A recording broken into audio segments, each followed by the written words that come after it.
आज एक बेहतरीन ऑनरेबल सुप्रीम कोर्ट का एक जजमेंट है जो कि क्रूएलिटी पर बेस्ड है। जो कि आज के टाइम में पार्टनर जो एक पार्टनर दूसरे पार्टनर के साथ में क्रूएलिटी करते हैं, उसके ऊपर है। अगर इस फैक्ट के केस के जो फैक्ट्स हैं वो अगर आपके केस में मैच करते हैं तो मैं कहता हूं ये जजमेंट सिर्फ और सिर्फ आपके लिए बना है।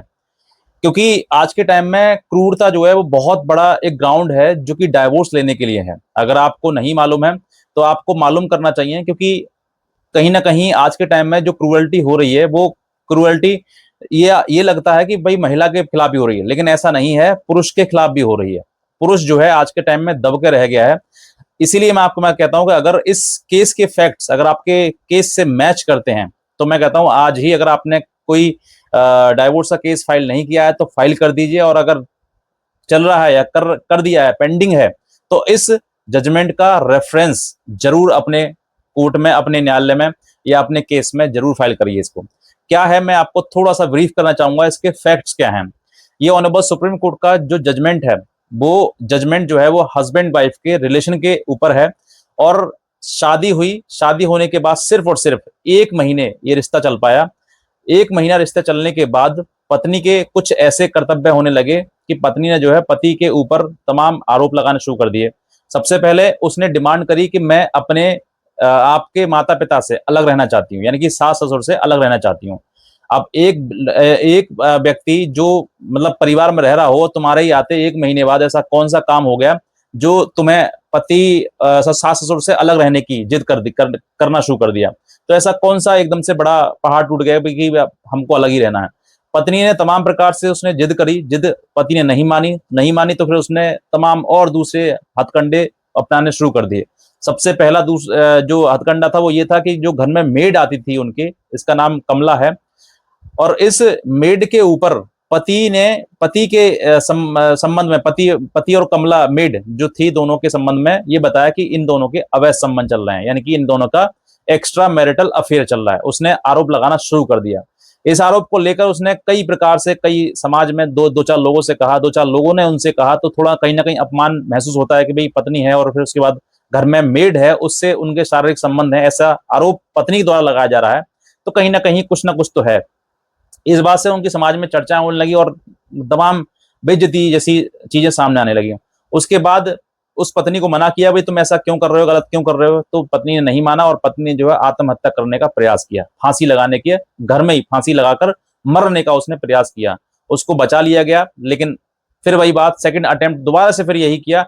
अब की बार पहले तो उसने लटकने का, फांसी का तरीका अपनाया था। अब की बार उसने बाथरूम में बंद करके और अपने ऊपर केरोसिन, केरोसिन क्या होता है, जो तेल होता है, जो मिट्टी तेल होता है, उस तेल को अपने ऊपर डालकर आग लगाने का प्रयास किया और बाथरूम बंद कर लिया। तो उसके बड़े भाई ने उसको बाथरूम का गेट, दरवाजा तोड़कर उसको बाहर निकाला, रेस्क्यू किया और उसको जल्द से जल्द डॉक्टर के पास ले गए, अस्पताल में भर्ती कराया उसको। उसके बाद जब इतनी चीजें बढ़ गई, घर वाले पूरा डर गए, सहम गए कि भैया हमारे घर में जाके ये मर जाएगी, तो उसको हाथ जोड़कर कैसे करके उसको उसके मायके छोड़ दिया। छोड़ने के बाद जब ये चीजें बढ़ी तो पति को लगा कि अब साथ में रहना संभव नहीं है, क्योंकि इतना इतना इतना अपमानित कर दिया और अब ये घर में आत्महत्या करने जैसी प्रयास कर रही है। अगर मर गई तो हम तो पूरा परिवार जेल चला जाएगा। तो इस डर से जो है उसने डाइवोर्स का पिटिशन फाइल किया, क्रूअलिटी के आधार पर। अब समझिए आपका जो टॉपिक है अब यहां से शुरू होता है। क्रूअलिटी ग्राउंड पर पति ने अपने फैमिली कोर्ट में, बेंगलोर फैमिली कोर्ट के तहत जो है मुकदमा फाइल किया, पिटीशन दायर किया डाइवोर्स के लिए, क्रूअलिटी के लिए। कोर्ट को बताया कि इस तरीके से इसने अटेम्प्ट किया है, इस तरीके से मेरे ऊपर झूठे आरोप लगाए गए हैं एक्स्ट्रा मैरिटल अफेयर के। उसने, पति ने जो है स्पष्टली रूप से बताया। जब ये सब कुछ बताया, कोर्ट ने एडमिट किया, कोर्ट ने बात मानी और मानने के बाद जो है डाइवोर्स का पिटीशन अलाउ कर दिया और डाइवोर्स पति को दे दिया।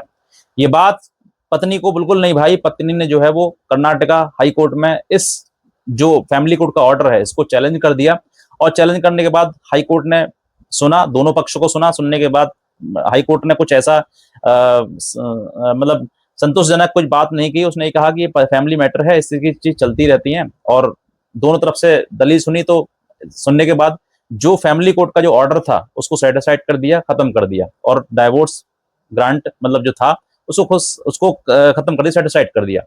इस बात को पति को बिल्कुल नहीं समझ नहीं आया कि भाई लोअर कोर्ट का जो ऑर्डर है वो हाई कोर्ट ने चेंज कर दिया, बदल दिया और डिसमिस कर दिया। तो उस पति ने जो है सुप्रीम कोर्ट ने, ऑनरेबल सुप्रीम कोर्ट की शरण ली और वहां पर जाके अपनी बात फिर कही कि सर इस तरीके की बातें हैं। तो ऑनरेबल सुप्रीम कोर्ट ने क्या कहा, इस बात को आपको समझना बहुत जरूरी है। ऑनरेबल सुप्रीम कोर्ट ने जब पूरे जजमेंट्स में जो जो बताया गया है इसमें, ऑनरेबल सुप्रीम कोर्ट के जजमेंट में, इसमें पूरा फैक्ट जब आप देखोगे, पढ़ोगे, तो इसमें स्पष्टली ये कहा गया है कि पत्नी द्वारा परिवार से अलग रहने की जिद ये बिल्कुल वाजिब नहीं है, क्योंकि परिवार में जो बेटा है उसके पास एक जिम्मेदारी होती है अपने माँ बाप को संभालने की, अपने परिवार को संभालने की। और तब जब एक ही बेटा अर्निंग वाला हो, यानी कि उसके कंधों पर उस घर को चलाने का भी बोझ हो, तो फिर अलग रहने का कोई वाजिब कारण नहीं बनता है। दूसरा कारण देखा कि पत्नी द्वारा जो आरोप लगाए गए हैं, यानी कि जो कमला थी, जो मेड थी, उस पर अब एक्स्ट्रा मैरिटल अफेयर के जो आरोप लगाए गए हैं वो भी निराधार हैं, उनका कोई एविडेंस नहीं है, कोई सबूत नहीं है, यानी कि पूरा कहीं ना कहीं क्रुएलिटी बन जाती है, झूठ बोल रही है वो।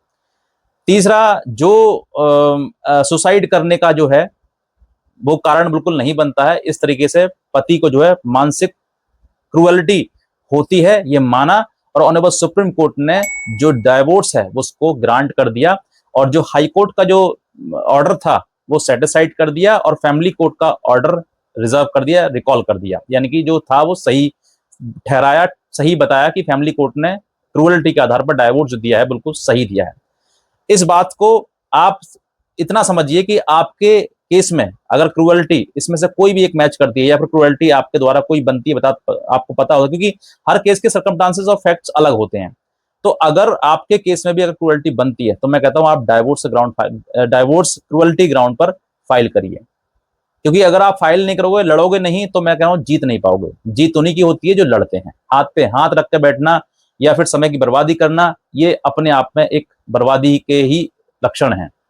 इसीलिए मैं कहता हूं समय रहते हुए डाइवोर्स का केस फाइल करिए, डाइवोर्स के इस मुकदमे में, अपने मुकदमे में इस जजमेंट की कॉपी लगाइए, और फैमिली कोर्ट में आप बताइए कि साहब इस तरीके का जजमेंट है, ये डाइवोर्स का एक ग्राउंड बहुत ही बेहतरीन जजमेंट है, अगर आप कहोगे तो मैं आपको इस जजमेंट की कॉपी इसी आपके मतलब इसी नंबर पर व्हाट्सएप में कर देंगे, मैं आपको भेज दूंगा। इतना ही कहना चाहूंगा। कोई भी लीगल हेल्प अगर आप चाहते हैं तो आप दिए हुए नंबर आप संपर्क कर सकते हैं, मैं आपको लीगल हेल्प भी प्रोवाइड करूंगा। आज का वीडियो देखने से बहुत धन्यवाद।